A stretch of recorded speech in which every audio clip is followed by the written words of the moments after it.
Survei Badan Nasional Penanggulangan Terorisme pada tahun lalu menyebutkan 39% mahasiswa Indonesia tertarik dengan paham radikal. Bagaimana peran kampus dalam menangkal penyebaran paham radikal? Ikuti liputan dari Bandung berikut ini. Radikalisme. Ya, istilah yang digunakan pada akhir abad ke-18 untuk pendukung gerakan radikal hampir di semua negara pasti ada gerakan-gerakan radikal. Di Indonesia sendiri perkembangan dan pertumbuhan gerakan radikal masa Orde Baru terlihat muncul begitu masif. Orang menyebutnya era demokrasi, era kebebasan, reformasi, atau apapun itu. Di negeri, demokrasi hampir memberikan ruang seluas-luasnya bagi setiap warga negara untuk melakukan apapun.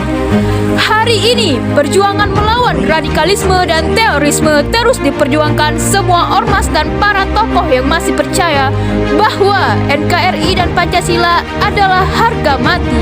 Bersatu hati dan bersatu pada mempertahankan keutuhan bangsa ini dari radikalisme dan terorisme.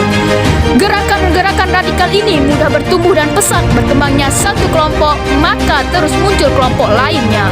Berbekal kemampuan mereka berpropaganda dan menyebarkan paham mereka-mereka lewat media. Banyak pendukung radikalisme lalu kemudian tergoda untuk bergabung. Mereka dibenci sekaligus dicintai.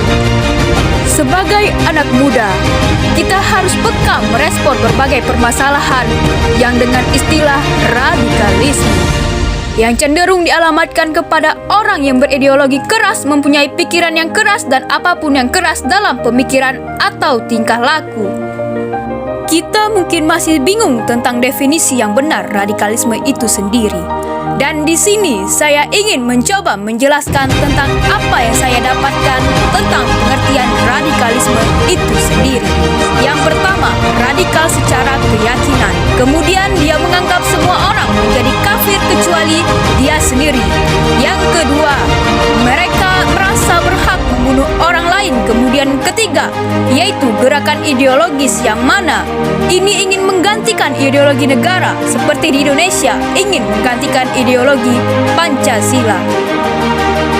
Sementara kata radikalisme berarti paham atau aliran yang radikal dalam politik, paham atau aliran yang menginginkan perubahan sosial dan politik dengan cara kekerasan, sikap ekstrim dalam politik.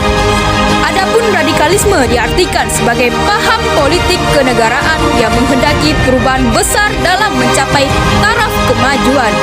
Akar masalah radikalisme karena dendam, kebencian, ketidakadilan, kesenjangan sosial, kemiskinan, kebijakan yang dianggap diskriminatif, residu kebebasan, era reformasi.